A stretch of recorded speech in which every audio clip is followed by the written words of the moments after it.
based on, yeah, it's per acre, so basically.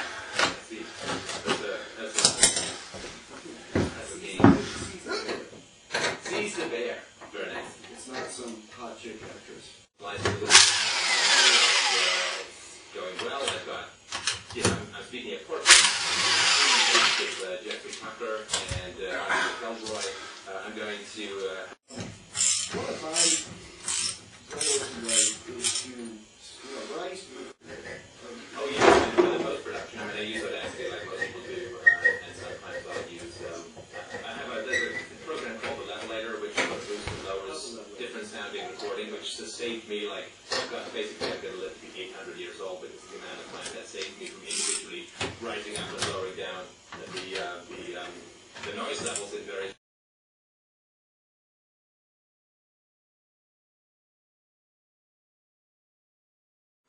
which I think is interesting. I don't think you are. I don't feel much about it. Yeah. Although you do something really good for me, which is, and we'll talk about this in the third part.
The government increased by 20% over the past 3 years is now going to slow that increase to only 18%. I got married, right? And so I try to stay as healthy as possible. But I mean, if I'm sick, I'll go to the doctor.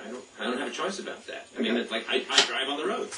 Yeah, I was just going to say that's not a. Do you use the roads? You're not a real libertarian question. That was I'm just curious. Yeah. And I got married and gained 20 pounds in about 5 years. So I know it creeps up. Long dad who was rough but didn't hit her or anything like that. I don't think it's out of the norm of Machiavellian behavior. I mean, when cat.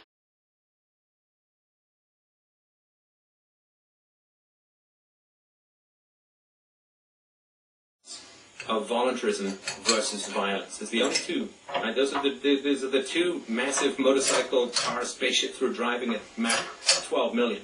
Is violence versus voluntarism. They edge ahead sometimes, we edge ahead sometimes.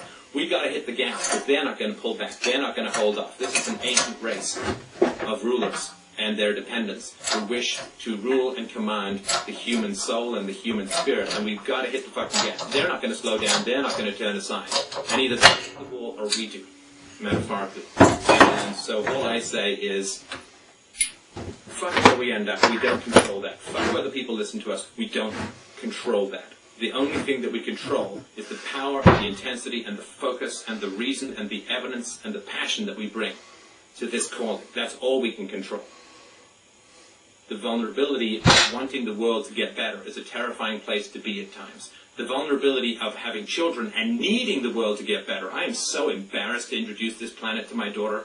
This planet better shape the fuck up before I have to introduce it to my daughter, because I don't want to describe the shit that goes down in this world to my daughter. It's an embarrassment. It is an embarrassment to have to describe war. It is an embarrassment to have to describe the prison industrial complex. It is an embarrassment to describe why she's not going to the public school down the corner. It is an embarrassment to describe national debt, what has been done to her before she was even born.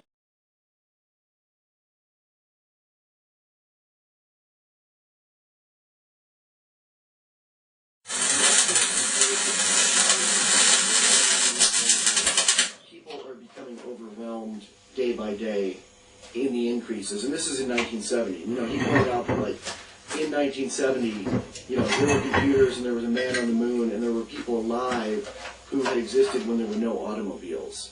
You know, to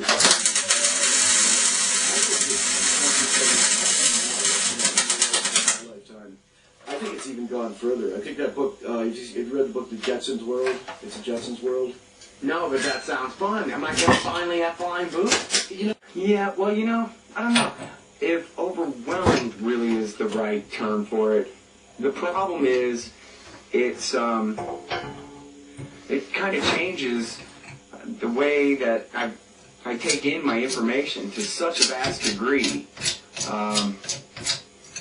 Like articles just get shorter and shorter and shorter. The more time I spend on Facebook, and really it was when blogs came out in 2005 or whatever the hell, something like that is when I got my blog, and that really hurt my book reading.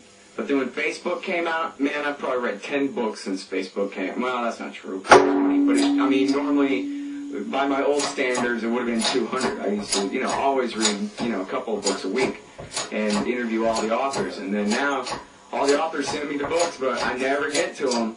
And so then I wonder, well, I don't wonder. I can tell that I don't understand the things that I do understand as well.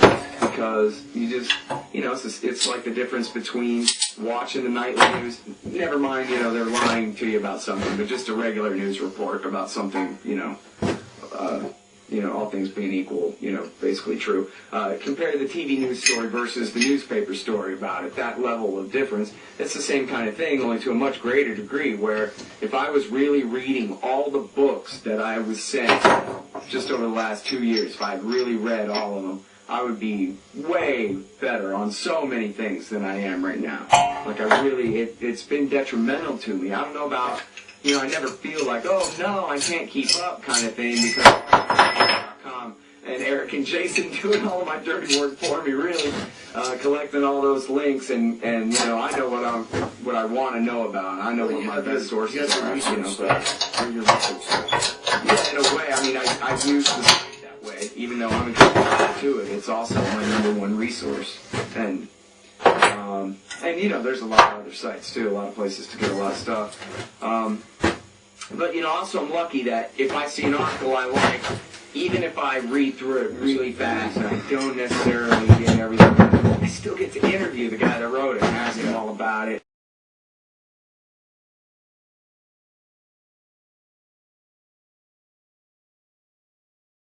Well, it's not to brag, but it's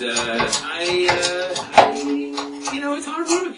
And so when I had the opportunity to talk about philosophy and sell software packages to international corporations, I just wasn't sure if the world needed more lines of computer code and more software sales or more and better philosophy. I think the domino fell on the latter and kind of took me with it. So, I really almost, except for a bit of panic at the beginning,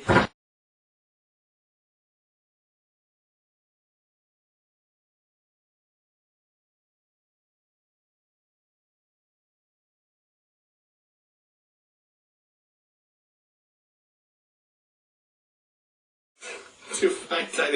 Let's keep pointing at the enemy and let's not turn on each other. I'm always wary about ending up as an extra in a Monty Python skit. The one where they in The Life of Brian, where they're all sitting there in the amphitheater and they're all dissing all of the other rebel groups. People at Judea's front, splitters. And it's just, let's keep focusing on the Romans. Let's not turn on each other. I think that's kind of important. I'm really fond of the Monty Python bit of the two serfs digging for mud on their mud farm, and King Arthur rides up on his horse and says, "Bow before me, I'm your king." And they're like, "I didn't vote for you." You don't vote. You call yourself a king just because the moistened bit of the scimitar at you? You've got to be joking. There's one of my favorite ones, and they go off in discussion of anarcho-syndicalist versus something else, or an autonomous collective with 2/3 of a vote for this and that. What do you think of the left anarchy people?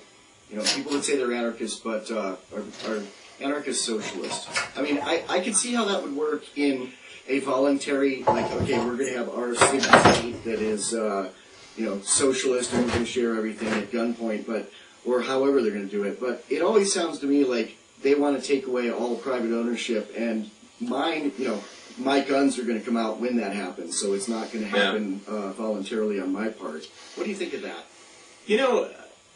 I just, when you sort of mentioned the left anarchist thing, just call it this, just, the cake with the icing on the bottom. No, it's upside down. But it's not upside down. We kind of got into this, couldn't, like, if you can bring a cake but the icing's supposed to be on the bottom, don't call it upside down, because it's not upside down. It's the right way up for a cake with icing on the bottom. And this is sort of what it is for me with the left. If it wins other people over, fantastic. If it doesn't, so what?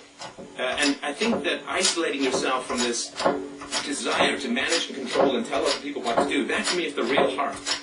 Not just of anarchism or libertarianism, but fundamentally freedom. Freedom fundamentally is not political. Freedom fundamentally is not even freedom from violence. Freedom fundamentally is freedom from the drive and the need to tell other people what to do, to make other people conform to your ideal. That is fundamental freedom. That is the kind of freedom that detonates all of our existing social structures. I mean, not just the state.